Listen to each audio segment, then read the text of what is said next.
Bonsoir à tous et bienvenue dans Convaincre. Convaincre est une émission conçue pour vous, mais aussi et surtout pour les candidats présidents de la République. Ils vont défiler sur ce plateau spécial B1 pour parler de leur programme de gouvernance, de leur projet de société, de leur vision pour redresser la République démocratique du Congo. Alors, pour convaincre presse et public, nous avons sur ce plateau Alain Boma, journaliste B1 spécialisé sur des questions politiques. Bonsoir. Bonsoir, Guilain.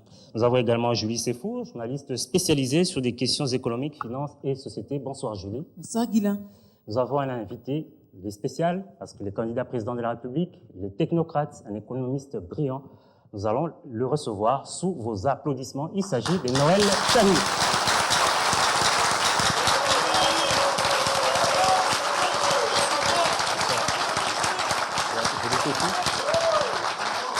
Alain Boma. Place.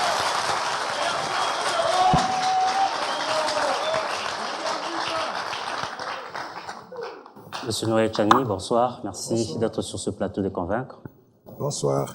Alors, première question, vous êtes docteur en sciences économiques, vous avez suivi des programmes de formation de manager à Harvard, vous avez travaillé à la Banque mondiale, vous êtes l'auteur du plan Marshall pour redresser la RDC. Qu'est-ce qui vous reste encore ? Il me reste maintenant à devenir président de la République démocratique du Congo.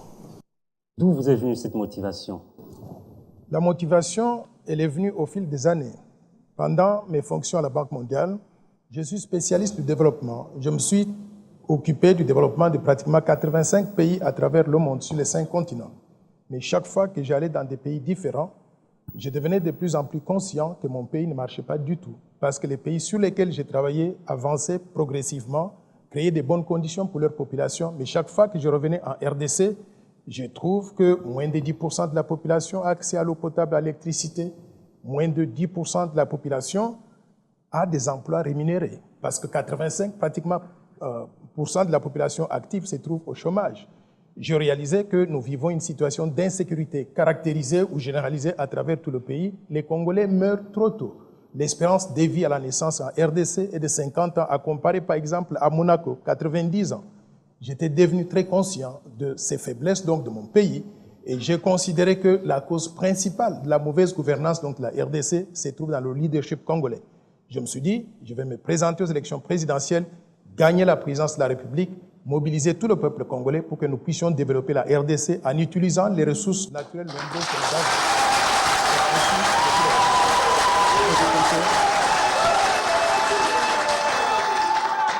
Et vous pensez que pour résoudre tous ces problèmes, il faudrait réellement être à la tête du pays? Oui, je pense qu'il me faut être à la tête du pays pour plusieurs raisons. D'abord, depuis 1960 jusqu'à aujourd'hui, le Congo a été géré par 4 chefs d'État. Aucun d'eux n'avait eu la formation que j'ai aujourd'hui. Aucun d'eux n'avait été à l'université. En plus de cela, personne de ceux qui ont géré le Congo avant n'avait été spécialiste de développement. Je suis comme Trésor Mputu, par exemple, dans le domaine du sport. Je suis un spécialiste de développement, quelqu'un qui peut prendre un pays en difficulté, le redresser, le développer au profit de tous les peuples congolais. Ayant cette vision, ayant cette compétence, ayant cette expérience de l'avoir fait ailleurs, je pense que je serai très utile au peuple congolais et à mon pays en étant président de la République démocratique. D'après vous, qu'est-ce que devrait ressembler la RDC aujourd'hui? Aujourd'hui, la Ou RDC... à quoi devrait ressembler la République démocratique du Congo? Si on avait été bien géré depuis 1960, la RDC serait aujourd'hui comme le Japon, comme la Corée. La RDC serait aujourd'hui comme la France. On serait un pays développé parce que nous avons toutes les ressources naturelles et surtout toutes les potentialités pour pouvoir donc nous développer. Mais curieusement, au lieu d'être comme le Japon, nous sommes aujourd'hui la risée du monde parce que nous sommes classés 224e sur 226 pays. Quand on regarde le classement utilisant le PIB par habitant de tous les pays du monde. Et justement, c'est pour cela que vous nous proposez un plan Marshall.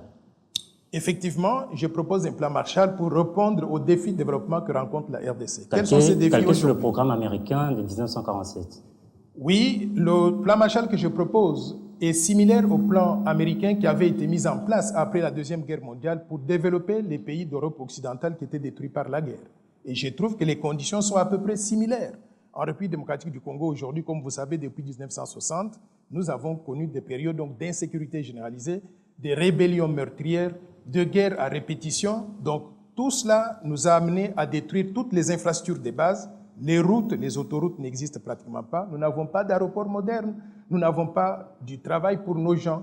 Les conditions sociales sont très misérables. Les infrastructures de base telles que les routes, les autoroutes, les chemins de fer, l'eau et l'électricité, tout cela est pratiquement à une étape rudimentaire. Je pense que ce Congo mérite aujourd'hui un plan Marshall similaire à celui que les Américains avaient conçu pour les pays européens pour pouvoir redresser la situation générale et créer de bonnes conditions pour tout le peuple congolais. Nous allons prendre le premier thème de cette émission, c'est sur la politique, l'état de droit, la paix et la sécurité. C'est avec Alain Boma. Merci, bonjour monsieur le candidat président. Bonjour Alain. Je reviens un tout petit peu en arrière. Vous avez dit que vous avez parcouru 85 pays, et vous avez aidé ces pays à redresser leur économie. Là-bas, vous n'étiez pas président de la République, mais ça a marché. Mais pourquoi, avec toute l'expérience que vous avez, vous n'aidez pas ceux qui sont au pouvoir aujourd'hui? Excellente question. Tous les pays que j'ai aidés à se développer avaient un leadership à la hauteur des ambitions de développement de ces pays. Je donne l'exemple. Le Sénégal, depuis 1960, 4 chefs d'État, Senghor, Abdoul Diouf, Abdoulaye Wade et aujourd'hui Macky Sall.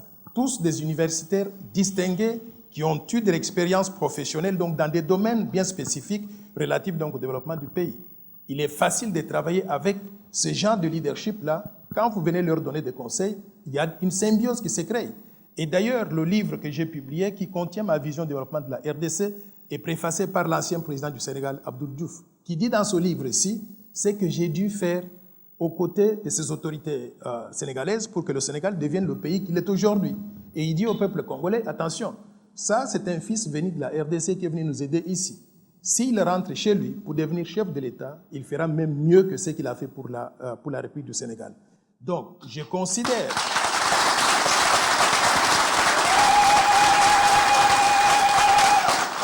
considère que la RDC a besoin du genre de leadership que je peux apporter. Propre, éduqué, expérimenté, intègre et visionnaire. Le premier pilier de votre plan Marshall stipule la promotion de la paix et de la sécurité. Prenons le cas de Béni, où les habitants de cette ville du Nord Kivu subissent beaucoup de choses. Il y a des attaques des FDLR. Que comptez-vous faire une fois élu à la tête du pays? Je suis très attristé par la situation sécuritaire de notre pays. Chaque jour qui passe, les Congolais sont tués à Béni, Butembo, Goma, Uvira, au Kasaï. On a connu les fosses communes donc dans le Grand Kasaï, à Maluku, les charniers humains à l'est de la République. Ce n'est pas du tout acceptable. On a connu même des tueries ici à Kinshasa, Rossi Tumanga, mort avec des balles donc tirées par la police nationale dans son ventre. On a connu la semaine dernière 3 ou 4 étudiants au campus de Kinshasa, sous les coups donc de balles tirées par notre police. Maintenant, en ce qui concerne la situation de Béni, je propose de pouvoir pacifier toute la République démocratique du Congo, et en particulier l'Est de la République, en restructurant l'armée, la police, les services de sécurité, pour les rendre plus républicains, plus compétents, à même de pouvoir protéger les citoyens congolais et aussi de protéger les frontières nationales. En particulier, ce que nous allons faire à Béni, nous allons, dans l'armée, dans la police, les services de sécurité, nous allons faire l'inventaire des éléments en uniforme. Nous avons combien d'éléments en uniforme? Je donne un exemple. Si on en a par exemple 50 000, nous allons nous poser la question de savoir parmi ces 50 000, qui est qui? Qui est venu d'où? Quelle expérience dans le domaine de la protection des citoyens il a eu avant de pouvoir entrer dans l'armée? Et surtout, quel est son track record? A-t-il commis des crimes avant? Une fois que nous avons fait cet inventaire d'éléments en uniforme, les mauvais éléments seront sortis de l'armée, de la police, des services de sécurité. Ceux qui peuvent être récupérés, on va les envoyer dans des programmes de formation accélérés. Et ceux qu'on ne peut pas récupérer, on va faire ce qu'on appelle la démobilisation et la réinsertion dans la société pour les orienter à aller travailler ailleurs, en dehors de la police, de la sécurité et de l'armée, parce qu'ils ne font pas le travail qu'ils sont supposés faire. Maintenant, si nous déterminons qu'il nous faut, par exemple, 100 000 personnes pour maintenir la paix et la sécurité sur l'ensemble du territoire national, alors que nous sommes restés, par exemple, avec 45 000 après avoir purgé certains éléments de la police, ce que nous devrons faire, c'est recruter de nouveaux éléments. 55 000 nouveaux éléments, mais des gens de qualité. Par exemple, des gens sortis des universités congolaises, bien formés, patriotes, capables de pouvoir défendre leur pays, mais surtout capables de pouvoir protéger donc la population congolaise. On va leur donner une formation accélérée et les affecter maintenant dans des endroits où ils peuvent se mettre au service du pays. Au-delà de cela, je voudrais ajouter un élément important. La rémunération de nos éléments en uniforme. Aujourd'hui, je suis navré de constater que les policiers, les militaires, les agents de sécurité sont payés 50, 120, 30 dollars par mois. Ce n'est pas suffisant pour leur permettre de pouvoir supporter donc leur famille.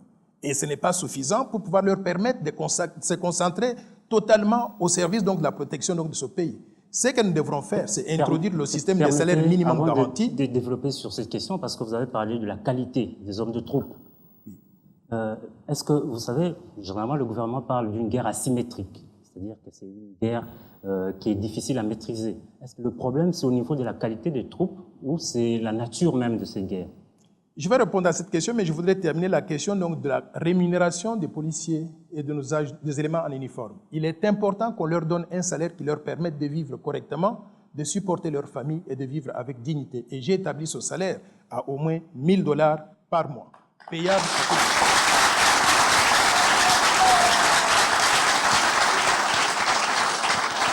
Maintenant, la question que vous avez, la guerre asymétrique à laquelle vous faites allusion, je pense que c'est une combinaison de tout ce que vous avez mentionné.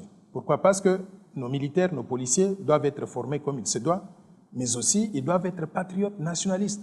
Moi, je ne peux pas imaginer, moi en tant que Congolais, recevoir des ordres ou, je ne sais pas, recevoir des instructions de la part d'un étranger qui me dit de pouvoir faire du mal à mon pays.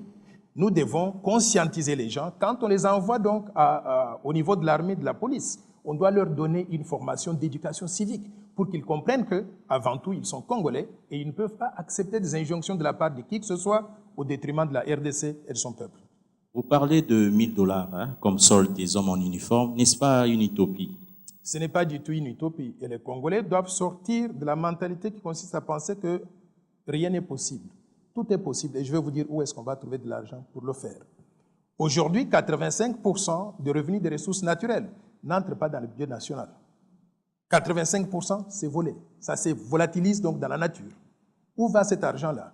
La prédation des ressources naturelles, la fraude fiscale, les détournements de fonds publics et aussi la corruption endémique.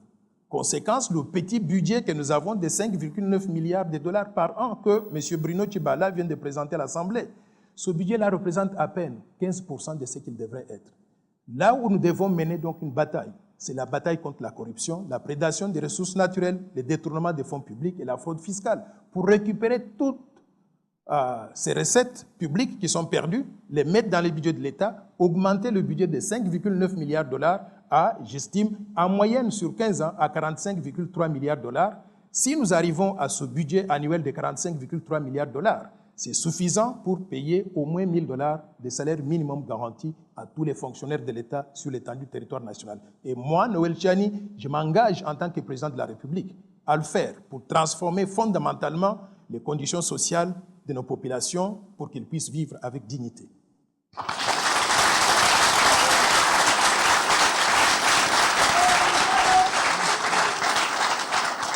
Vous êtes technocrate, vous parlez plus d'économie.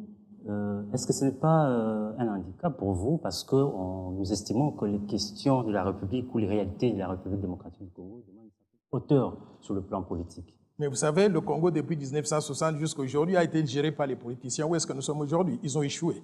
Il est temps maintenant qu'on puisse les mettre ailleurs, que nous puissions amener un technocrate qui pourra rassembler tout le monde pour que nous puissions développer la RDC au profit de tout le monde. Ça, c'est la première chose. Et vous travaillez Mais la avec deuxième qui? chose... Vous travaillez avec qui? Parce que la classe politique est la même. Nous allons faire le tri. Il y a des jeunes gens qui sont dans cette salle, dans toutes les universités congolaises. On va recruter les meilleurs. Et il y a beaucoup de Congolais... Ça va prendre du temps. Il faut avoir de l'expérience. Ça prendra du temps, mais on va les former sur le tas. Mais il y a aussi des bons éléments. Il n'est pas dit que tous ceux qui travaillent aujourd'hui dans l'administration publique, dans la classe politique, tous ils sont mauvais. Il y a des gens qui sont forcés par les événements d'être ceux qui sont devenus, mais qui sont récupérables. On va les récupérer, on va les encadrer et ils vont tous être des agents de changement qui mettront en œuvre le plan Marshall aux côtés de Noël Tchani. Le regard que vous aviez à distance de la classe politique congolaise, lorsque vous regardez la République démocratique du Congo à distance, qu'est-ce que vous dites de nos dirigeants? Franchement, je suis sidéré par ce que je vois. Quand j'étais à Washington, je croyais dans beaucoup de choses que je lisais sur Internet. Mais quand je suis arrivé ici, par exemple, l'unité de l'opposition, j'ai appelé à l'unité de l'opposition depuis que je suis arrivé en RDC. Et j'entends tous les politiciens congolais dire la même chose. Ils veulent l'unité de l'opposition. Mais jamais ils se sont rencontrés pour pouvoir solidifier cette unité et dégager, par exemple, un candidat commun. Il y a eu des rencontres. Il y a eu à Genève, il y a eu également... Il y a eu Genève, par exemple. Comment voulez-vous que sur 20 candidats qui sont de l'opposition, à part celui du FCC, qu'il n'y ait jamais une réunion de 20 candidats à la fois pour dégager un candidat commun?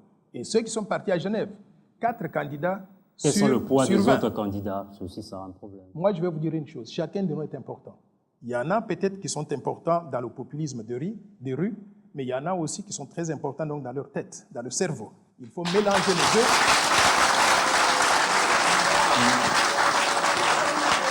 Il faut mélanger les deux pour arriver à régler les problèmes de la RDC. Ceux qui pensent qu'ils sont plus importants, ils vont entrer au palais de la nation, ils ne sauront pas par où commencer.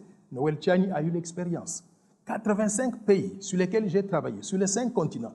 Et j'ai un carnet d'adresses incroyable. Je peux prendre le téléphone, appeler Abdoul Diouf, Abdoulaye Wade, appeler François Hollande, appeler n'importe qui sur cette planète pour régler les problèmes de la RDC. Ce carnet d'adresses-là, ce n'est pas tout le monde qui l'a.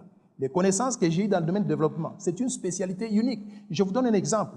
Lorsque nous faisons l'équipe des Léopards et nous voulons gagner un match contre l'Égypte, s'il faut choisir entre Trésor Mputu et Noël Tchani pour faire le numéro 9 et gagner le match, vous allez choisir qui? Choisissez s'il vous plaît Trésor Mputu parce que c'est ça qu'il fait pour vivre.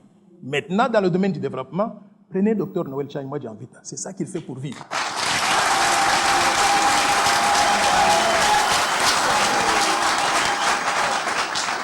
Monsieur Tchani, vous avez parlé de l'opposition. Quel a été votre apport dans la rencontre de Genval? Mon apport a été extrêmement important. D'abord, je voudrais remonter avant Genval. Lorsque les 13 parlementaires écrivaient la lettre de 13, c'est Noël Tchani qui l'avait amené dans ses valises avant qu'on les arrête. Je suis arrivé en Belgique et je l'ai remise. La lettre m'était donnée par 3 personnes. Elle m'était donnée par Ngalula Mpandajila, Etienne Tshisekedi et aussi Chambouy Makanda. Dans la résidence de Ngalula Mpandajila située au 8 Allée Verte à ma campagne. J'ai amené cette lettre en Belgique, je l'ai remise à Corneille Moulumba à Liège. Et quand l'histoire des 13 parlementaires explosait ici, la lettre était déjà sortie. Corneille Moulumba m'a mis dans sa voiture Mitsubishi Datsun 210. Nous avons conduit de Liège jusqu'à Bruxelles pour remettre la lettre à Colette Brackman. C'est comme ça que je connais Colette Brackman depuis ce temps-là. La lettre a été vulgarisée grâce au risque que moi j'avais pris pour la sortir avant que l'histoire n'explose ici. Ça, c'est acte numéro 1. Acte numéro 2. L'avion qui a transporté Etienne Tshisekedi pendant la campagne électorale de 2011. Vous vous rappelez, l'avion l'avait quitté donc à Kindu. C'est Noël Tchani qui avait sorti $100 000 de sa poche pour payer pour que l'avion revienne. Je l'avais fait parce que je croyais dans mon pays et je croyais dans son leader charismatique, Etienne Tshisekedi, qui était là, qui est un monument pour nous tous. Je regrette d'ailleurs qu'il ne soit pas encore enterré avec honneur et qu'on le garde au frigo donc en Belgique. Quand je suis président de la République, je vais l'élever au rang des dignitaires, donc la plus haute, comment ça s'appelle? Héros. Au rang de héros national dans notre pays, parce qu'il s'est battu pour la démocratie pour nous tous, pour que nous soyons là où nous sommes aujourd'hui. Donc, je voudrais aller maintenant, troisième chose, c'est que lorsque Etienne Tshisekedi s'est présenté candidat à la présidence de la République en 2011, c'est Noël Tchani avec d'autres personnes qui avons rédigé son programme de gouvernement.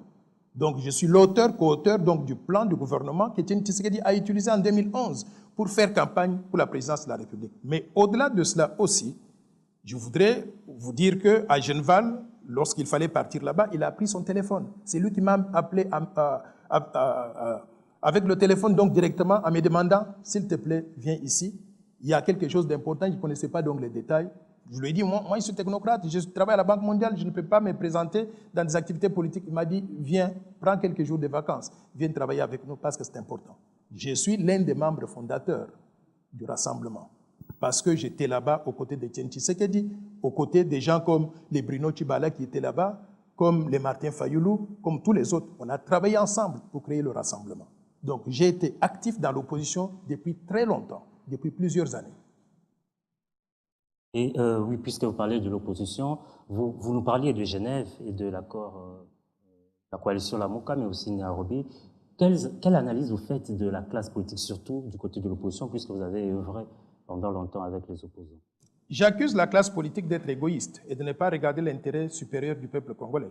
Je ne peux pas imaginer que sur 20 candidats de l'opposition, 4 puissent se retirer à Genève pour aller décider de ce qui doit se faire donc, dans la classe politique congolaise et surtout dégager un candidat commun. Mais qu'est-ce qui est arrivé? Entre eux-mêmes, ils parlent souvent de l'inclusivité.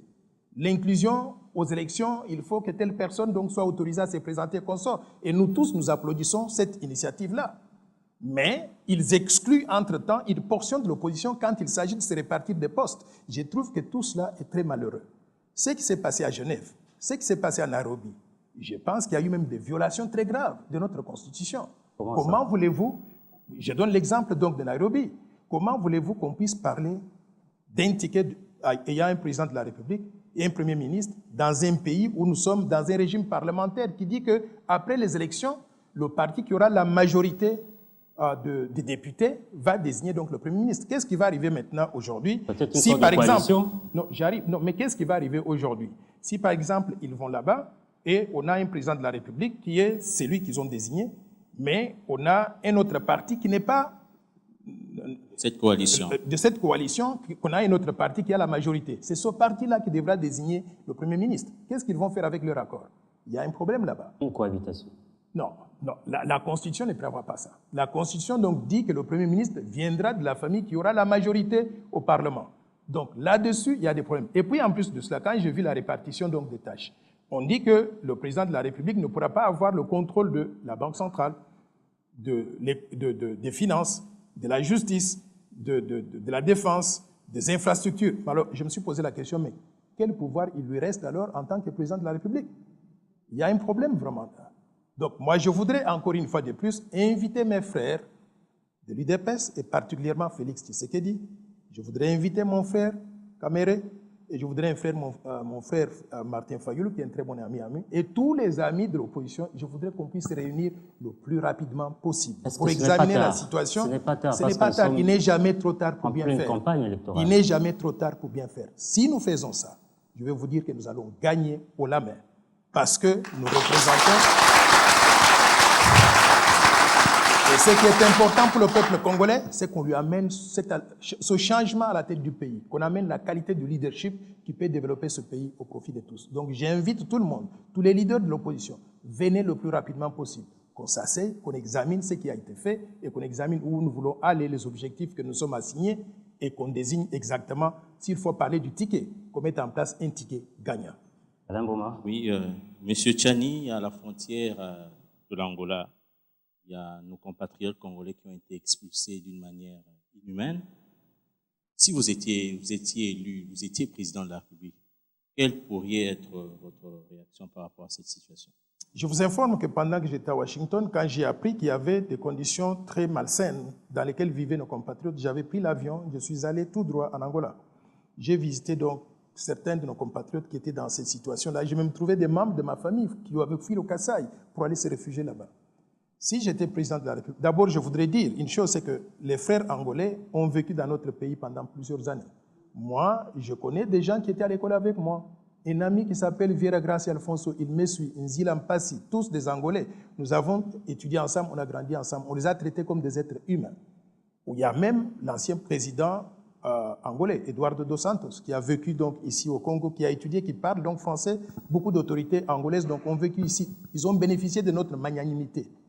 Alors aujourd'hui, quand le Congo est en difficulté, c'est tout à fait inadmissible qu'on puisse traiter les Congolais de cette façon-là. Si j'étais président de la République, je n'aurais jamais toléré ça. D'abord, j'aurais créé des conditions de paix et de sécurité ici, au point où aucun Congolais n'aurait envie de pouvoir aller à l'étranger. Les Congolais veulent rester chez eux. Mais il y a des Américains qui vivent aussi en RDC. Oui, ça ne veut pas dire qu'aux États-Unis, ils ont un problème. Oui, non, ceux qui vivent en RDC, ils viennent parce qu'ils veulent. Ils ne sont pas forcés par les conditions difficiles de vie dans leur pays. Les Américains qui viennent ici, ils gagnent beaucoup d'argent, ils gagnent plus d'argent que les Congolais, ils font des grandes affaires. Donc c'est tout à fait normal qu'ils aillent à la conquête du monde. Je voudrais aussi que le Congo de demain, qu'on crée des conditions telles que les Congolais vivent très bien en RDC, qu'ils n'aient pas envie d'aller vivre à l'étranger, mais quand ils vont à l'étranger, qu'ils aillent à la conquête du monde, des marchés africains, des marchés européens, ainsi de suite. Ça, j'encouragerais. Mais pour le moment, ce que j'aurais fait si j'étais président de la République, à part créer des bonnes conditions de développement économique qui donnent des opportunités à tous les Congolais, j'aurais établi des relations diplomatiques de fraternité avec tous les pays africains. C'est important. Alors, Monsieur Noël Tchani, Nous allons faire une incursion sur l'économie, c'est votre domaine de prédilection, et ce sera avec Julie Sefou. Merci. Vous me permettrez de frôler quand même deux petites questions politiques. Ma toute première, c'est, vous êtes candidat président pour diriger ou pour vous positionner? Je suis candidat président de la République pour gagner la présidence de la République, mettre tous les Congolais ensemble, diriger ce pays et le développer au profit de tous les peuples congolais.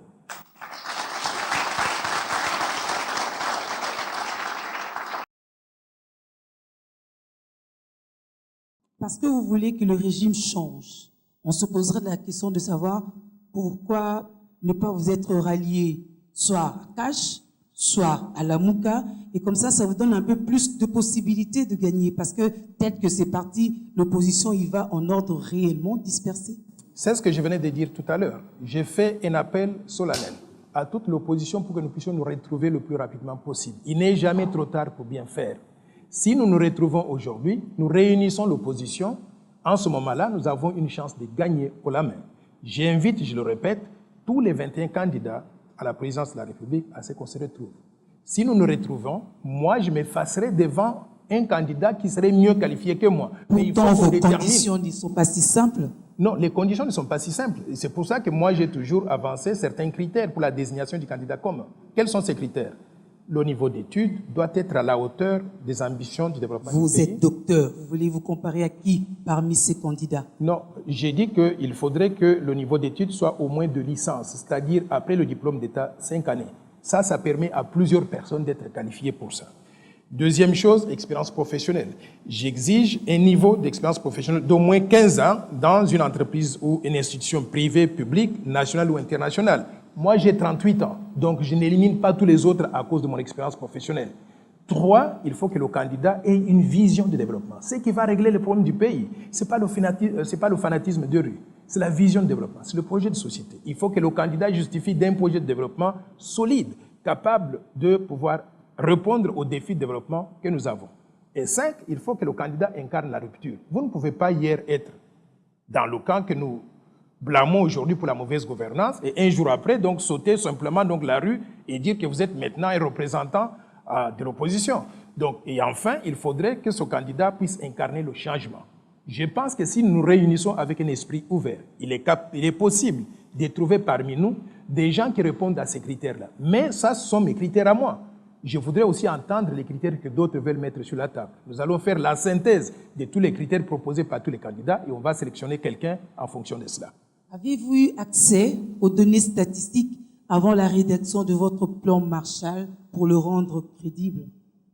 Madame, c'est tout ce que je faisais pour vivre. Tous les jours, donc, je travaille sur les statistiques. Je ne veux pas mentionner les statistiques publiées par certaines institutions internationales pour des raisons de confidentialité, mais j'ai eu accès à toutes les données statistiques des différentes sources pour pouvoir rédiger mon plan. Et en plus de ça, non seulement des données statistiques, mais j'ai eu une expérience de terrain. Je suis venu en RDC, j'ai fait le tour de plusieurs provinces, parler avec les étudiants, avec les mamans maraîchères, avec les gouverneurs des provinces, avec des professeurs d'université, avec des syndicalistes. J'ai parlé à des journalistes, j'ai parlé avec tout le monde pour collecter des informations et avoir des données réelles qui m'ont permis de rédiger le plan Marshall. Donc c'est un plan qui est basé sur les réalités congolaises. Donc ça suffit pour être crédible, le fait d'avoir rencontré les personnes que vous citez, sans avoir cité de l'administration proprement dit, parce que, en mon sens, l'accès est compliqué à ces données. Je vous informe que j'ai eu des contacts avec l'administration publique congolaise à tous les niveaux. Commencer par le chef de l'État, descendre jusqu'au plus petit donc, des employés donc, du gouvernement. J'ai rencontré tout le monde. Personne ne peut dire qu'il n'était pas au courant de la rédaction du plan Marshall. Donc, j'ai dû rencontrer toutes les autorités congolaises à tous les niveaux pour pouvoir tester mes hypothèses, échanger avec ces autorités et avoir la vraie version, la version que eux ils... Par exemple, je vous donne un exemple concret.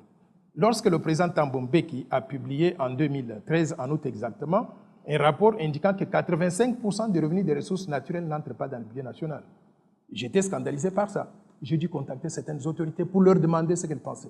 Et je réalisais qu'ils n'avaient pas de réponse parce qu'ils estimaient qu'ils étaient coupables. Première chose. La deuxième chose, lorsque on a classé la RDC comme étant l'un des pays les plus corrompus de la planète. J'étais scandalisé, honteux, même en tant que Congolais dans une institution internationale, on qualifie votre pays comme étant l'un des pays les plus corrompus de la planète. J'ai contacté les autorités ici pour savoir donc les réactions. Et j'ai compris que tout ce qu'on raconte ne tenait pas debout. Et enfin, je voudrais vous dire que j'ai entendu le conseiller spécial du président de la République, Luzolo Bambi, dire que chaque année, la RDC perd 15 milliards de dollars et 10 milliards de dollars sous forme de fraude fiscale, détournement des fonds publics. Je m'attendais à ce qu'il y ait une série d'arrestations ici, des gens qui détournent les fonds publics, qu'on les amène au tribunal pour les juger, qu'on puisse donner l'exemple, qu'on est sérieux dans la lutte contre la corruption. Jusqu'aujourd'hui, c'est resté donc des effets d'annonce. C'est comme ça que j'ai rédigé le plan Marshall, en disant, quand je suis président de la République, tous qui ne sont pas à mesure de faire, parce qu'ils font partie du système, moi qui ne suis pas connecté avec eux, je vais mettre en œuvre ce plan Marshall pour changer la RDC au profit de tout le peuple congolais.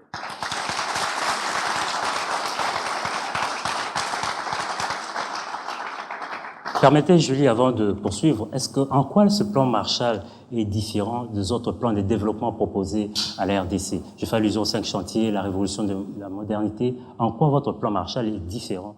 Ce plan est très différent pour plusieurs raisons. D'abord, l'auteur du plan. Tous les autres plans que vous mentionnez, qui est leur auteur? C'est comme un enfant qui n'a pas de parents. Moi, je connais mon plan parce que je l'ai rédigé chaque page. Je le connais par cœur. Et je ne l'ai pas rédigé tout seul, entre parenthèses. Quand je l'ai rédigé, j'ai invité beaucoup de Congolais à pouvoir participer, critiquer. Nous avons peaufiné donc le plan. C'est devenu aujourd'hui un véritable plan congolais. Des Congolais donc dans la diaspora, mais également des Congolais ici. Je vous informe que quand on parle du plan Marshall de Noël Tchani pour la reconstruction et le développement de la RDC, le nom Noël Tchani, ce n'était pas venu de moi au départ. C'est venu d'un journaliste congolais, Bienvenu Bakoumania, qui avait organisé une rencontre ici avec beaucoup d'autres journalistes et qui m'avait dit, vous savez quoi, nous voudrions avoir un tampon congolais sur ce plan.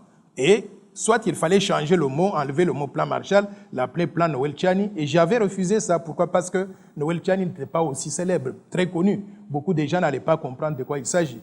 Je leur ai dit, on maintient plan Marshall et on ajoute donc, comme Bienvenu l'avait suggéré, de Noël Tchani pour la reconstruction et le développement de la RDC. C'est comme ça que nous avons ce plan ici. Donc la différence entre ce plan et les autres plans proposés par d'autres personnes, c'est que ce plan ici a un père. C'est la première chose. Mais la deuxième chose, il est préparé avec la meilleure expertise possible. Je vous ai dit que je suis spécialiste de développement. J'ai travaillé sur 85 pays. J'ai travaillé sur les 5 continents. J'ai utilisé les meilleures expériences possibles dans tous les pays où j'ai travaillé pour appliquer cela dans mon plan pour mon pays.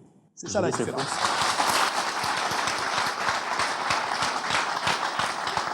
Je voudrais revenir sur la corruption. On parle de la corruption en République démocratique du Congo sans jamais indexer les corrompus et les corrupteurs.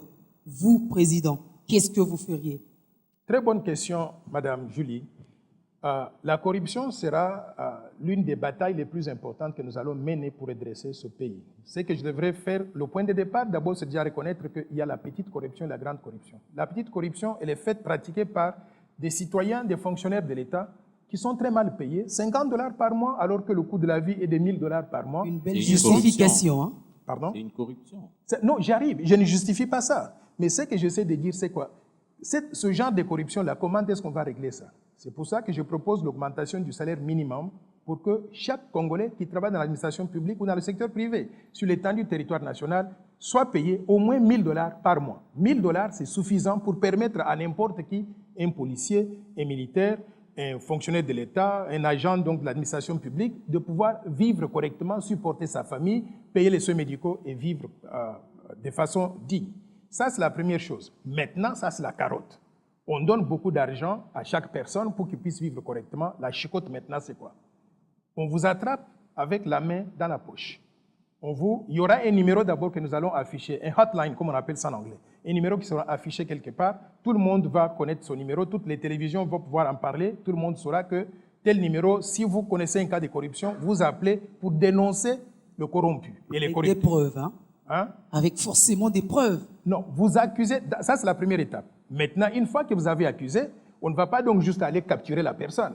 Il y a un processus des investigateurs qu'on va envoyer, qui vont mener des enquêtes pour déterminer s'il y a des preuves, si c'est un cas plausible ou bien si c'est juste donc des vengeances que certaines personnes peuvent organiser donc entre eux.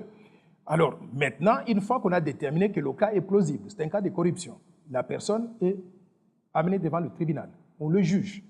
et il est condamné. Condamné, par exemple, à 15 ans ou 25 ans d'emprisonnement. Pendant que je suis président de la République, vous n'allez pas sortir de là, parce que je ne veux pas intervenir pour sauver qui que ce soit. Il n'y aura pas de mesures Restez de en grâce. prison pendant 20 ans ou 25 ans. Maintenant, quand vous sortez, vous n'êtes pas au bout de vos peines. Vous ne pouvez plus travailler dans l'administration publique. Si vous étiez policier, vous n'allez plus jamais retrouver donc votre fonction en tant que policier. Pas de grâce Si vous êtes- présidentielle. Pas de grâce présidentielle pour la corruption. 2, vous ne pouvez plus postuler pour les mandats électifs.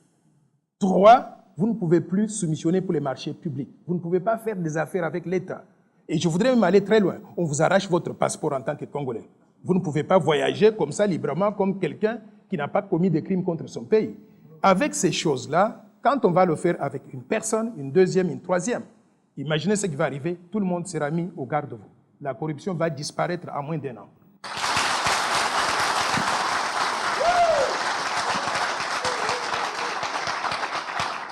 Nous revenons sur les chiffres proposés par différents candidats par rapport au budget annuel, alors que tous les économistes en RDC savent que le pays a du mal à mobiliser 6 milliards de dollars américains par an. Alors du coup, lorsque tel candidat a 80 milliards, l'autre avec 50 milliards, on se demande si c'est des incantations ou c'était de l'utopie carrément. Vous, comment allez-vous mobiliser cet argent? Très, très bonne question. Je voudrais d'ailleurs vous ramener aux élections en 2006 et 2011. Est-ce que vous avez entendu un parti politique ou un candidat à la présidence de la République avec un budget chiffré en milliards? Non. Il y en avait, ça n'existait pas. Et vous savez comment nous sommes arrivés à ce que nous avons aujourd'hui. En 2016, au mois d'avril, Noël Tchani publie son plan Marshall à Paris, chiffré à 800 milliards de dollars sur 5 ans. Donc c'est vous qui avez donné ce temps. J'arrive. 800 milliards de dollars sur 15 ans. Mais pendant le premier quinquennat, je spécifie qu'on va vivre avec un budget de 20 milliards de dollars par an pendant 5 ans, ce qui totalise 100 milliards de dollars. Soudainement, tous les partis politiques, tous les candidats sortent des budgets qui avoisinent donc ce chiffre-là. Ils ont copié le plan Marshall de Noël Tchani. De l'expert de l'économie, ils se sont dit que c'est faisable. Et il faut qu'ils aient le courage de citer la source, d'indiquer d'où viennent ces chiffres-là. Mais maintenant, je vais vous expliquer où est-ce que j'ai trouvé les 20 milliards. Partons de ce que notre conseiller spécial en matière de lutte contre la corruption, Luzolo Bambi, a publié. Qu'est-ce qu'il a dit? Chaque année, le Congo perd 15 milliards de dollars sous forme de fraude fiscale et 10 milliards de dollars sous forme de détournement de fonds publics. Les deux là, vous les mélangez, vous avez déjà 25 milliards de dollars. Si vous ajoutez au budget modique, à l'époque d'ailleurs, le budget avoisinait déjà 9 milliards de dollars. Vous vous rappelez? Si on prend 9 milliards ou 10 milliards de dollars en moyenne, vous ajoutez donc à 25 milliards, vous avez déjà 35 milliards. Je suis parti de l'hypothèse que rien qu'en travaillant donc ces chiffres intérieurs et en assumant qu'on ne va pas tout recouvrer, on va recouvrer une portion de ce qui est détourné. Il est possible que ce pays puisse élever son budget de 9 ou 10 milliards qu'on avait donc à l'époque à le doubler à 20 milliards de dollars. C'est comme ça que je suis arrivé avec un budget de 20 milliards de dollars par an pendant 5 ans pour totaliser 100 milliards de dollars. Donc c'est faisable ce budget-là. Il suffit d'être sérieux dans la lutte contre la corruption et pour mener une lutte efficace contre la corruption, il faut être comme moi, n'avoir jamais été corrompu. Je n'ai jamais été corrompu. Quand je dis que je vais coffrer donc les corrompus, les corrupteurs, I mean it comme on dit en anglais. Comment est-ce qu'on dit ça en français? Donc c'est ça que je vais faire. Donc, mais les autres, quand ils disent ça, ce sont des effets d'annonce. Moi, je suis équipé pour entrer au palais de la nation dès le premier jour, commencer la lutte contre la corruption et nous allons recouvrer cet argent. Maintenant, comment ils sont arrivés à un budget de 800 milliards de dollars que beaucoup de personnes ne comprennent pas, ils pensent que c'est utopique. Non. Sur 15 ans. Sur 15 ans. Je ne veux pas faire des réformes cosmétiques. Vous savez tous les budgets que nous avons connus donc année après année avec tous les gouvernements successifs. On nous donne ces budgets-là et à la fin de la journée, à la fin de l'année, qu'est-ce que nous avons? Toujours moins de 10% de la population y a accès à l'eau potable, à l'électricité, les routes sont toujours mauvaises, les enseignants sont toujours mal payés, les policiers, les militaires sont toujours mal payés, la situation ne change pas fondamentalement. Je ne veux pas faire des réformes cosmétiques. Je voudrais changer fondamentalement le destin du peuple congolais. Pour le faire, j'ai déterminé que pour sortir d'une situation où on n'a pas de routes et des autoroutes et construire donc des routes intégratrices qui relient tout le pays, ça coûte combien? J'ai mis ce chiffre dans mon ordinateur.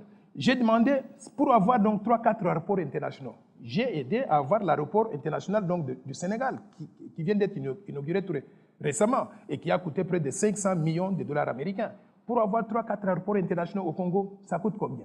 Nous devons avoir honte d'avoir ce qu'on appelle l'aéroport modulaire de Ndili. Ça ne reflète pas l'image de la RDC et ce n'est pas ça que nous devons avoir. Et surtout quand je sais que chaque jour, chaque passager paye ce qu'ils appellent le Go Pass de $50. Cet argent va où? Donc, j'ai fait le budget pour comment construire les aéroports. Et surtout, j'ai fait un budget pour transformer la RDC en développant ce que j'appelle des villes et des villages modernes. Je vais sortir donc la RDC donc, du sous-développement pour qu'ils deviennent pays émergents en 15 ans. Par exemple, je prends la ville de Kenge au Bandung. Pourquoi on l'appelle ville? Il n'y a ni route qui passe là-bas de qualité, ni autoroute, ni chemin de fer. Il n'y a pas de maisons modernes d'habitation, il n'y a pas de centres commerciaux, il n'y a pas d'hôpitaux modernes, il n'y a pas d'écoles modernes, universités modernes. Il n'y a rien absolument. Il n'y a pas d'eau, il n'y a pas d'électricité, il n'y a rien de ville là-bas. Alors, je voudrais prendre Kenge et le développer d'après un plan que j'ai conçu pour développer donc les villes congolaises. Et cette ville aura les routes, les autoroutes qui vont passer par là, aura des quartiers résidentiels modernes, aura, donc voilà le plan que j'ai conçu pour le développement de la ville. Par exemple, ce que vous voyez donc, les jaunes, représentent les quartiers résidentiels modernes, comme en Afrique du Sud. Des maisons en briques cuites avec des tuiles au-dessus. Le vert représente donc les champs d'exploitation agricole, d'élevage ou de pêche, c'est-à-dire que ceux qui font l'agriculture artisanale ou la pêche artisanale ou l'élevage artisanal, on va mécaniser ça. Mécaniser cela pour qu'ils puissent produire plus, en produisant plus, en cultivant plus de terres. Ce qui va arriver, c'est qu'ils vont recruter plus de gens. On va créer des emplois pour nos populations. Maintenant, une fois qu'ils ont produit plus, en utilisant des engins qui seraient gardés dans les zones techniques ici, les tracteurs, les produits chimiques et consorts, une fois qu'ils ont produit plus, il ne faut pas que leur production puisse moisir dans la maison.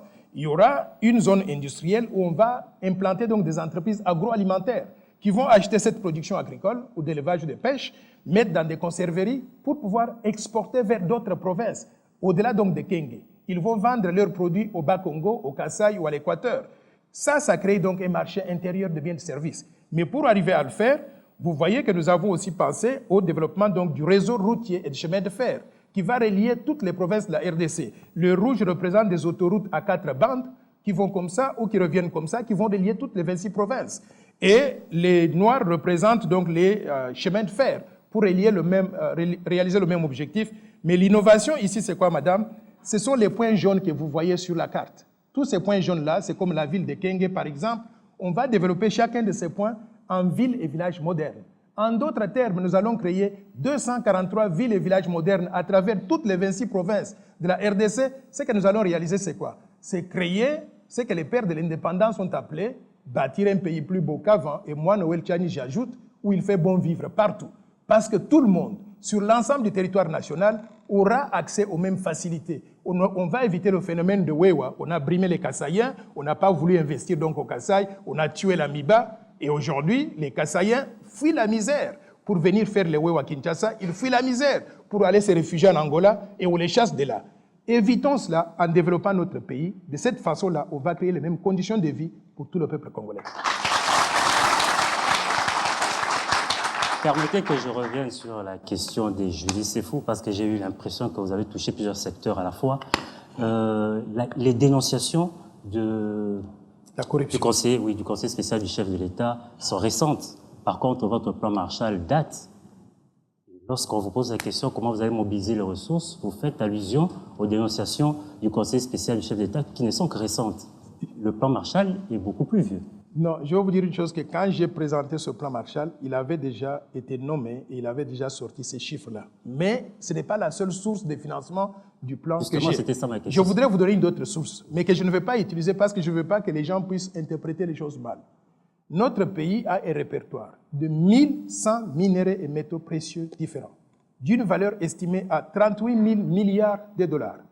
Pour mobiliser 800 milliards de dollars sur 38 000 milliards de ressources naturelles, c'est une petite chose. Pour simplifier les choses, je vais vous dire, c'est comme si vous avez un bâtiment, comme la Sosacom, le bâtiment de la Sosacom là, qui vaut par exemple 1 million de dollars, et vous voulez emprunter 10 000 dollars. Vous pensez qu'une banque va vous prêter cet argent-là ou pas? Il faut vous prêter ça. Pourquoi? Parce que le bien que vous avez vaut plusieurs fois la valeur donc du prêt que vous voulez prendre. J'ai été banquier commercial et banquier d'investissement à New York, dans la plus grande banque du monde, JP Morgan Chase. Avant de venir ici, je suis allé voir mon ancien patron. Je lui ai dit, voici ce que je voudrais faire. Et voici ce qu'il m'a dit.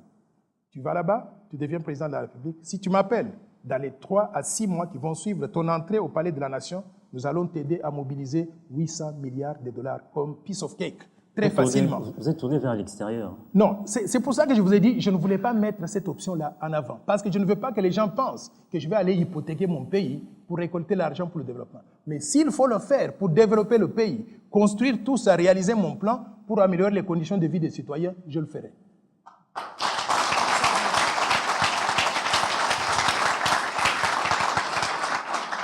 Monsieur Tchani, parlons de l'entrepreneuriat local des jeunes. La plupart des jeunes entrepreneurs congolais ont du mal à avoir accès au crédit dans les banques. Quelle est la recette magique de Noël Tchani pour pallier cette situation? Oui, ça fait partie des choses que j'ai faites plusieurs fois dans plusieurs pays. J'étais spécialiste aussi du développement du secteur privé. Pourquoi les banques ne prêtent pas aux jeunes ou à tout entrepreneur? Il y a des raisons pour ça. L'environnement sécuritaire qui ne permet pas de faire des prêts à long terme parce que vous ne savez pas ce qui va arriver demain. Nous devons stabiliser le pays, créer les conditions de paix et de sécurité et tous les opérateurs économiques, y inclus les banques, vont se sentir à l'aise de faire des affaires dans le pays. 2, le système de justice. Quand une banque prête de l'argent à quelqu'un, n'importe qui, elle s'attend à ce que si la personne ne rembourse pas, qu'on puisse réaliser ce qu'on appelle la garantie. Si vous avez donné votre maison en caution à garantie, il faut qu'on soit à mesure de récupérer la maison et de la vendre d'après des mécanismes donc transparents. Le système congolais ne permet pas ça.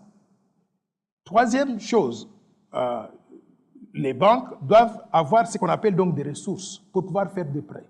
Et aujourd'hui, les banques congolaises vivent avec des dépôts vraiment donc à court terme, au jour le jour. Il n'est pas possible de faire, par exemple, un prêt hypothécaire à quelqu'un qui pourrait utiliser ce prêt-là pendant une période donc de 15 ans ou de 20 ans.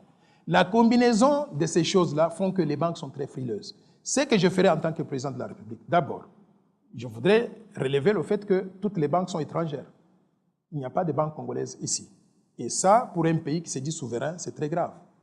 Nous devrons restructurer le système bancaire pour pouvoir amener des Congolais dans les capitaux des banques, non pas simplement comme des petits fonctionnaires, des petits travailleurs donc des banques, mais aussi comme des actionnaires et des gestionnaires de ces banques-là. Je donne l'exemple donc des banques nigérianes. Au Nigeria, toutes les banques sont détenues par la majorité des banques, elles sont détenues par les Nigérians.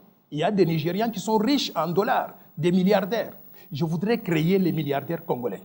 Je voudrais promouvoir les milliardaires, le secteur privé congolais pour qu'on puisse exploiter nos ressources naturelles au profit de tout le monde, mais en ayant des institutions financières qui sont détenues par les Congolais, qui vont comprendre que s'il faut faire un prêt à un Congolais ici, ce Congolais va rester au Congo, il ne va pas fuir avec l'argent pour aller vivre ailleurs. Aujourd'hui, je vais vous dire un exemple, et je ne vais pas citer le nom de la banque. Je voudrais juste donner un exemple d'une banque qui n'existe pas, une banque fictive, parce que le secteur bancaire est très sensible. Par exemple, s'il y a une banque originaire de l'Ukraine, ici, si cette banque doit faire un choix entre deux clients qui arrivent le même jour pour solliciter un prêt, un entrepreneur congolais et un entrepreneur ukrainien, donc de son pays, si les décideurs sont ukrainiens, vous pensez à qui ils vont donner le crédit? Ils vont donner à quelqu'un de leur pays. Et ces banques-là viennent ici pour accompagner l'entrepreneuriat de leur pays d'origine en RDC, pas pour faire des prêts aux Congolais. C'est ainsi que vous avez tous les bâtiments qui sont donc dans la ville de Kinshasa, qui sont en train de pousser comme des champignons. Demandez à qui ces bâtiments appartiennent. Ils appartiennent aux Ukrainiens. Je ne vais pas citer le nom pour éviter que les gens puissent attribuer cela donc à une certaine banque.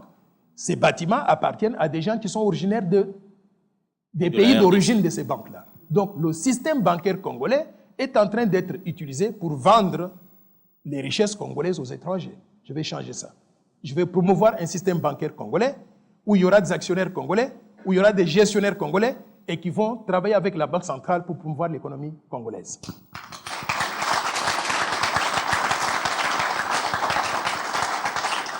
Les forêts congolaises peuvent aussi servir de source d'entrée. Quel est votre plan de la lutte contre le réchauffement climatique, mais aussi les violences faites aux femmes? Les forêts constituent une ressource importante dont dispose la RDC et qui ne sont pas très bien utilisées aujourd'hui. Vous savez que la forêt équatoriale que nous avons, elle est la deuxième au monde, après celle de l'Amazonie. Et aujourd'hui, vous trouvez la déforestation, la façon dont elle exploite les bois. On coupe les bois tous les jours, il n'y a pas de programme pour de reboisement. On coupe ces bois, on les envoie où? En Chine, dans des pays étrangers et consorts. Il n'y a pas de transformation. Encore une fois, je parle de l'industrialisation accélérée de la RDC. La forêt pouvait servir de cette possibilité-là d'industrialiser donc le secteur du bois. On peut faire donc tous les meubles possibles. On peut faire donc des toits de maisons. On peut faire plusieurs produits qui viennent de là. Je voudrais que le gouvernement congolais et le peuple congolais se réveillent. J'étais en Indonésie pendant pratiquement 3 mois. J'ai vécu en Indonésie, je n'avais pas touché un seul produit fabriqué à l'extérieur. Le bois était indonésien, la nourriture était indonésienne, les carreaux étaient indonésiens, les vitres, tout était indonésien. Nous devons avoir cette ambition-là d'utiliser par exemple le secteur du bois, la forêt, pour faire une industrie qui va servir au développement du secteur privé, créer des opportunités pour les Congolais dans ce secteur. Mais en le faisant, nous devons continuer à préserver l'environnement. Pourquoi? Parce que l'environnement est la source de vie. Les médicaments que nous avons aujourd'hui, que nous utilisons pour guérir des maladies, ils sont faits sur base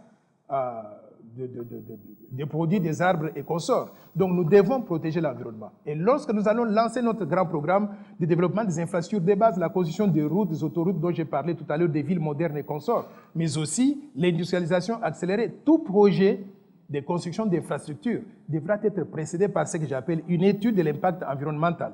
C'est-à-dire qu'on doit déterminer est-ce que la construction d'une route aura un impact sur l'environnement au point d'affecter la santé de nos populations. Ne pourra être approuvé et mis en œuvre dans ce pays, sous ma présidence, que des projets dont l'impact sur l'environnement est maîtrisé et qui ne peuvent pas avoir des effets négatifs sur la santé de nos populations. Je voudrais aussi qu'on puisse gérer avec prudence la question des crédits carbone et aussi les questions donc des tourbes. Ces questions-là, on semble en entendre parler, mais ce pays à nous fournit, est devenu aujourd'hui la garantie mondiale du réchauffement, contre le réchauffement donc, climatique. Donc, nous devons non seulement bien gérer ce que nous avons, mais aussi nous devons réclamer sur le plan international la récompense que nous, on dit que nous méritons, bien dont nous méritons. Que nous méritons oui. Du fait que nous fournissons donc cette protection contre le réchauffement climatique. Apparemment, les plaidoyers ne sont pas bien formulés dans ce sens-là.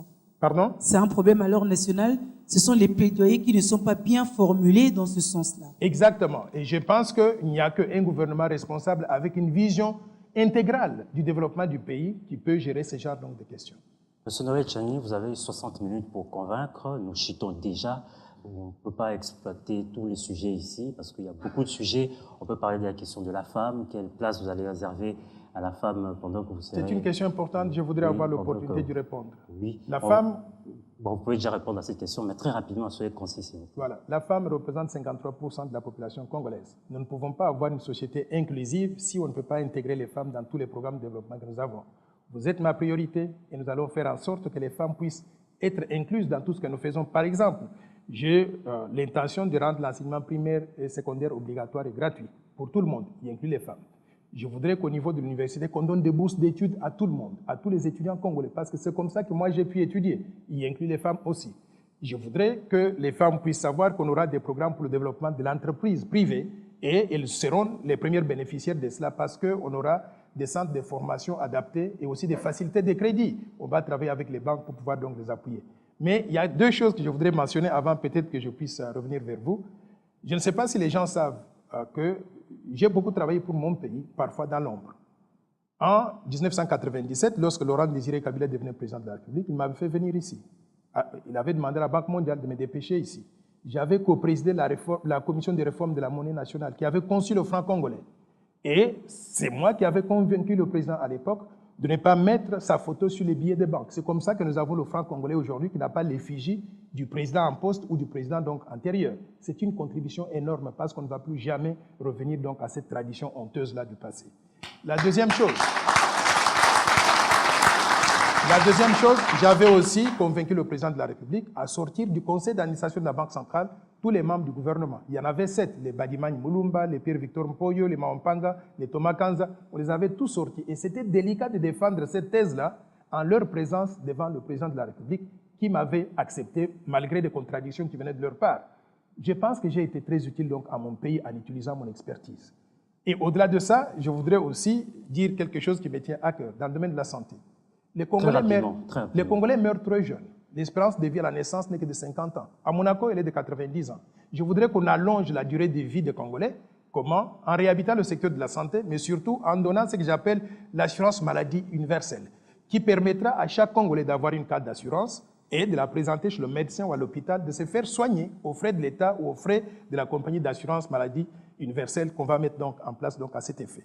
Donc voilà, grosso modo, quelques idées, mais il y a plusieurs choses. Je voudrais développer l'économie congolaise pour donner à la RDC une monnaie nationale crédible. C'est mon domaine de prédilection. Je ne peux pas accepter qu'aujourd'hui le dollar américain circule comme si on était un territoire américain. On va mettre fin à la dollarisation, on va promouvoir le franc congolais qui deviendra la seule monnaie utilisable sur l'étendue du territoire national conformément à l'article 170 de notre Constitution. Prochainement, vous allez nous expliquer comment. Alors, on va prendre des questions précises avant de nous séparer. Le sport vous intéresse? Le sport m'intéresse beaucoup, c'est pour cela que je mentionne tout le temps Mantampi, puis Trésor Mputu. Est-ce que et je suis moi partisan. Vous avez réservé une place dans le plan Marshall pour le sport congolais? Oui, effectivement, pendant que j'ai préparé le sport, j'ai dû même rencontrer des artistes musiciens et dans le domaine du sport ou bien de entertainment, comme on dit en anglais, j'avais rencontré Koffi Olomide, mon homonyme Noël Werason, j'avais rencontré Djiby Mpiana, plusieurs donc de ces. Je suis grand fanatique de Cindy Locker, donc j'avais le sport et la musique. Le sport, mais enfin ça c'est la musique, mais également donc dans le domaine du sport, je suis un grand fanatique. Lorsque les Léopards jouent, je soutiens toujours les Léopards contre n'importe quel pays à l'étranger, mais lorsque les équipes congolaises donc jouent, je soutiens Sanga Balende.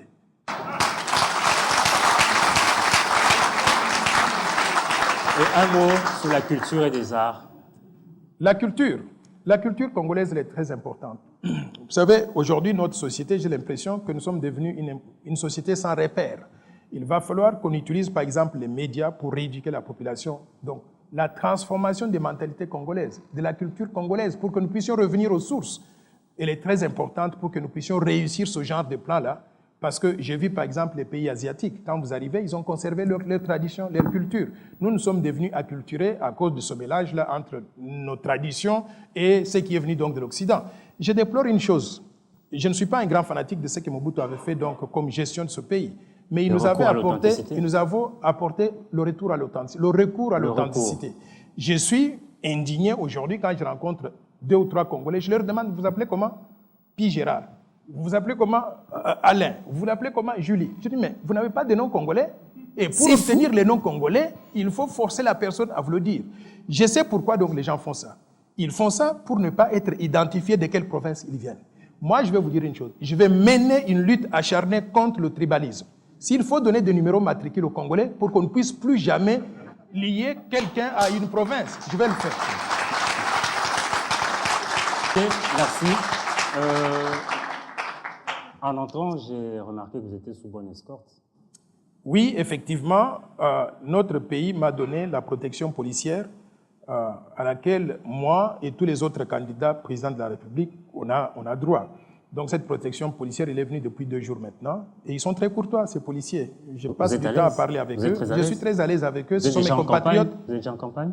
Bon, on vient de les avoir, mais il y a encore des problèmes logistiques qui sont en train de régler. Je ne voudrais pas aller dans les détails de ça parce qu'ils ont la bonne volonté, ils ont des limitations, mais ils essaient de faire ce qu'il faut. Donc je travaille avec leurs généraux au niveau de la police nationale, au niveau de la police de protection des hautes personnalités pour régler ces problèmes de logistique. Mais une fois que c'est réglé, je pense qu'on sera en mesure de pouvoir se déplacer facilement. Ça, c'est par exemple la première sortie que j'ai faite sous escorte policière et ils ont vraiment aidé et je voudrais les féliciter pour cela.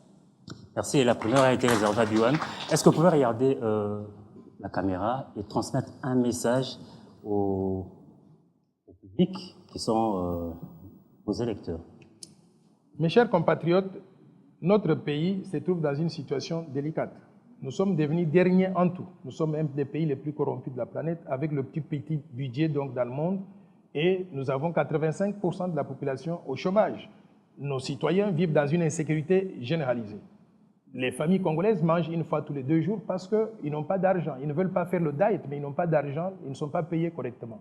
Les étudiants étudient dans des conditions très malheureuses. Le campus de Kinshasa a connu même des violences il y a quelques jours. Pourquoi? Parce que les étudiants étaient en train de réclamer la reprise de cours et aussi que leurs professeurs soient payés correctement, qu'on puisse apurer tous les arriérés des salaires qu'ils ont. Alors, dans ces conditions-là, le Congo n'a pas besoin de la continuité de ce que nous avons aujourd'hui. La situation, elle est catastrophique. Celui qui vous parle de la continuité ne sait pas de quoi il parle. Je voudrais que nous puissions changer le destin commun. Pour changer cela, nous avons besoin de nouveaux leaderships compétents, éduqués, intègres, visionnaires, avec un projet de société cohérent. Un leadership qui peut représenter valablement donc, la RDC, non pas simplement au niveau africain, mais également au niveau international, un peu partout dans le monde. Moi, Noël Tchani, ayant été bénéficiaire de la bourse du gouvernement zaïrois à l'époque du gouvernement congolais, je suis un produit 100% congolais. J'ai étudié, je suis devenu ce que je suis devenu grâce à la République démocratique du Congo. Je voudrais renvoyer l'ascenseur. Je voudrais prendre tous les enfants congolais et tous les Congolais pour améliorer donc leur niveau de vie, pour que nous puissions devenir un meilleur pays que ce que nous avons aujourd'hui. La mise en œuvre du plan Marshall que je vous propose aujourd'hui permettra de pouvoir sortir le Congo du sous-développement pour devenir pays émergent à l'espace de 15 ans, de créer des emplois et des opportunités pour tout le peuple congolais, de bâtir les infrastructures de base à haute intensité de main-d'œuvre pour créer des emplois pour tout le monde et surtout d'industrialiser notre pays en transformant localement les matières premières congolaises et les minéraux congolais en produits finis et de ce fait-là en créant des emplois pour tout le peuple congolais. Je vous demande de pouvoir me donner la chance d'être utile à notre pays. Je suis spécialiste de développement. Il n'y en a pas deux dans cette course à la présidence de la République. Je peux aider notre pays à devenir un pays émergent, c'est-à-dire un pays développé en l'espace de 15 ans, en mobilisant tout le peuple congolais. Le 23 décembre prochain, je vous invite à pouvoir retenir Dr Noël Tchani Mwadjan Vita, candidat numéro 15 à la présidence de la République. Mettez-moi au palais de la Nation et je vais vous délivrer le Congo que nous souhaitons tous, avec honneur et dignité.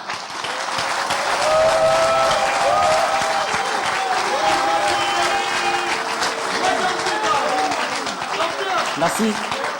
Merci, cher public. Merci, Noël Tchani Mwadjan Vita. Merci d'avoir répondu à nos questions. Merci beaucoup de Bonne m'avoir chance reçu à pour Biwan. votre campagne. Bonne chance pour le 23 décembre.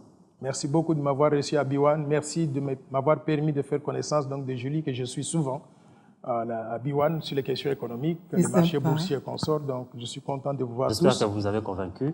Merci Alain Boma. Merci Guilain. Merci Julie Sefou. Merci Guilain. Merci au grand public. Applaudissez pour vous. Il faut préciser que le public, ce sont les militants de Noël Tchani. Non, ce public est venu, je pense, de toutes parts. Il y a des gens que je rencontre pour la première fois qui sont des étudiants de l'IPEN, du campus, des citoyens ordinaires. Je voudrais vous féliciter, surtout vous exprimer ma gratitude d'être venu pour pouvoir entendre donc, ma vision.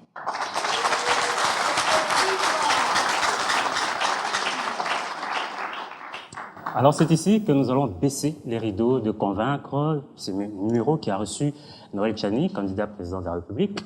Le prochain numéro, c'est très prochainement avec un autre candidat de la République. Merci d'avoir été nombreux à nous suivre.